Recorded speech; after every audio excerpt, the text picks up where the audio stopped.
American community life once seemed to be expanding almost everywhere, from churches and clubs to elections and neighborhood committees.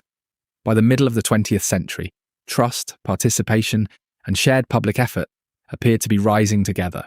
The earlier confidence matters because the subsequent collapse was not the usual state of American life. Something changed after civic habits had already become familiar, respectable, and deeply integrated into daily routines. The issue was not merely that older members passed away. As every generation anticipates some turnover, the deeper disruption came when organizations ceased being replenished by comparable waves of newcomers. As fewer people joined, public life lost meetings, rituals, obligations, and the repeated contact that sustains cooperation. The result was not a single dramatic break, but a gradual thinning that spread across various forms of association. In the following sections, you will see how networks, trust, habits, technology, generations, and institutions contributed to this civic fabric unraveling. Robert Putnam's Bowling Alone clearly frames that unraveling. Subscribe to the channel for more concept-driven discussions on civic breakdown.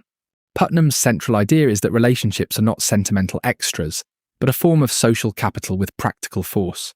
Social networks matter because they carry trust, obligations, information, and the expectation that favours will circulate back through time. This gives social capital both a private and public side, helping individuals while also improving whole communities. A person gains contacts, companionship, and opportunities, yet bystanders also benefit when neighbourhoods become safer and more cooperative. Putnam argues that reciprocity works best when people do not demand an immediate equal exchange every single time. Generalised reciprocity lowers friction because people can act helpfully now without calculating each return on the spot. He also distinguishes between bonding ties and bridging ties, showing that not every network does the same civic work. Bonding ties protect insiders and mobilise solidarity, while bridging ties widen trust across lines of class, race, faith, or status. This distinction matters because renewal cannot rely solely on closeness within small circles, while larger civic connections weaken. Once relationships are treated as productive infrastructure, the collapse of associations stops looking nostalgic and starts looking economically and politically serious. One of the clearest warnings about the decline of democratic engagement appears in voting, the most common act of democratic citizenship and a basic sign of belonging. In 1960, voter turnout still reflected a public that expected participation to be part of adult life. By 1996, presidential turnout had fallen sharply, and local and off-year participation had also declined. Putnam emphasises that easier registration did not explain the drop, as barriers fell while turnout continued to decline. He also warns that national numbers obscure the fact that the enfranchisement of Southern black citizens masked wider withdrawal elsewhere. The most powerful driver of this decline was generational replacement, rather than a sudden change affecting everyone at once. Those who came of age after the New Deal and World War II era remained less likely to vote throughout their lives. As each older generation left the electorate, a less engaged cohort took its place, lowering the national base. Voting matters not only for elections, but because non-voting is associated with weaker charity, volunteering, meetings, and public cooperation. That makes electoral abstention less a narrow political statistic and more a visible sign of broader civic disengagement. Putnam does not rely solely on elections to make his case, as the same decline is evident in both organised and informal community life. Large membership organisations grew for decades, then stagnated, declined, and ultimately gave back much of their post-war expansion. Parent-teacher groups clearly illustrate this pattern, with prolonged growth followed by a striking reversal that erased earlier gains. Informal social interactions also weakened, so the loss was not limited to formal clubs with officers, dues, and constitutions. Card playing acquired more solitary substitutes, greeting card sending declined, and evenings with neighbours became less frequent. These changes matter because casual habits often sustain the trust and familiarity essential for larger civic actions. Once neighbourhood evenings, recurring meetings, and ordinary social rituals become rare, people lose opportunities for low-stakes practice in cooperation. The disappearance may seem minor in isolation, but across institutions it removes many chances to be reminded that community requires upkeep. That is why Putnam continues to count both public associations and unobtrusive customs, rather than relying on one category alone. By the time the pattern becomes visible everywhere, the civic system has already lost much of its daily replenishment. Trust and reciprocity are central to the argument because they explain why social ties produce more than companionship. Reciprocity involves many small, helpful acts that may cost something immediately, but improve life for everyone over time. When communities rely on generalized reciprocity, people can cooperate without needing to police every exchange, which lowers transaction costs in ordinary life. This includes watching homes, sharing burdens, and handling simple agreements. Trust works best when it is supported by real trustworthiness and by social settings that make reputation matter. Dense networks strengthen honesty because people expect future encounters and know that betrayal can spread quickly. Putnam distinguishes between thick trust among known people and thinner trust towards strangers in a shared civic environment. Thin trust is especially valuable because modern societies cannot function if confidence is limited to family and intimates. As the social fabric becomes more fragile, the reputation system behind honesty, reciprocity, and broader trust weakens. If this explanation helps you understand everyday cooperation better, subscribe to the channel because these ideas make civic life more understandable. Putnam views television and electronic entertainment as a significant cause because they altered both time use and the texture of leisure. Spending more time in front of screens meant engaging in more private, passive activities that were less socially demanding. The issue is not just the quantity of time spent, but also the habit, as viewers increasingly turned on sets without a specific intention. This kind of background viewing was linked to weaker participation, even after accounting for education and other demographic factors. Light viewers remained notably more active in meetings, letters, leadership roles, and other forms of local engagement.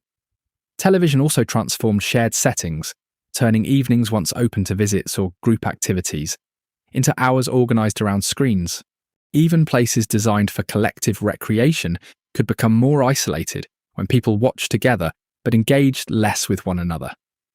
Putnam does not claim that television explains everything, but he treats it as one of the strongest measurable contributors. The pattern aligns with the broader shift from doing things with others to consuming more experiences alone. Private entertainment thus mattered not only as a distraction, but as a structural competitor to the habits that once sustained civic involvement. Generational change deepened the decline because the least connected cohorts were gradually replacing the most civically engaged generation, making it harder to reverse. Putnam repeatedly returns to the concept of cohort replacement to explain why the decline persisted despite reforms, prosperity, and public concern. The crucial point is that many younger Americans were not merely temporarily less involved because they were young. They carried lower levels of voting, news attention, joining, and trust as enduring habits. These habits persisted across the life course, making the decline harder to reverse than a passing fashion. As society kept inheriting weaker starting levels, the decline became more entrenched. New technology often spreads in similar ways, but civic disengagement spread through the same demographic machinery in a darker direction. As older citizens died, the institutions, expectations, and informal training they had embodied also lost their reinforcement. Putnam calls this earlier generation the long civic generation because it had been formed by unusually participatory experiences. The decline therefore reflects not only new temptations, but also the fading of a generation whose norms once stabilized public life. Without rebuilding those norms in forms that younger adults can actually inhabit, the civic deficit keeps renewing itself automatically. Putnam insists that weaker social capital is not a soft cultural complaint, as it manifests in tangible outcomes. Schools function better when parents, neighbours, and peer networks establish expectations, supervision, and shared commitment for children. Children are less likely to drop out when families and communities provide involvement, monitoring, and emotional support. Neighbourhoods are safer when residents trust each other and are willing to intervene in disorder or troubled youth. Research shows that collective efficacy can predict victimization more accurately than poverty or instability alone. This is particularly significant in poor communities, where social capital must compensate for the scarcity of other forms of capital. However, the logic applies beyond hardship, as even affluent schools and suburbs rely on social connectedness. When the social network weakens, institutions remain physically intact, but lose the informal energy that enhances their effectiveness. Educational performance, child development, and neighbourhood order thus depend partly on ties that standard budgets cannot fully replace. In this view, community decline becomes evident in classrooms, streets, and everyday supervision, long before it appears in abstract theory. Putnam expands the argument by asserting that trustful communities benefit in terms of prosperity, health, and democratic performance. Where trust and reciprocity are higher, transactions become smoother, cooperation becomes more feasible, and collective action becomes easier. He cites evidence showing that trusting communities enjoy tangible economic advantages, not just warm feelings. Moreover, life expectancy is enhanced in more trustful communities, linking social cohesion to physical well-being. Democracy also benefits because citizens who engage create pressure that institutions must address. However, Putnam does not idealize every network, as social capital can also be divisive or antisocial. This is why the distinction between bonding and bridging ties is crucial for public outcomes and moral quality. Healthy civic life should foster connections across differences, not just intensify loyalty within narrow groups. When strong ties become exclusionary, communities may gain solidarity at the cost of fairness, openness, and broader cooperation. Social capital matters not only in quantity, but also in the type of trust and connections a society chooses to build.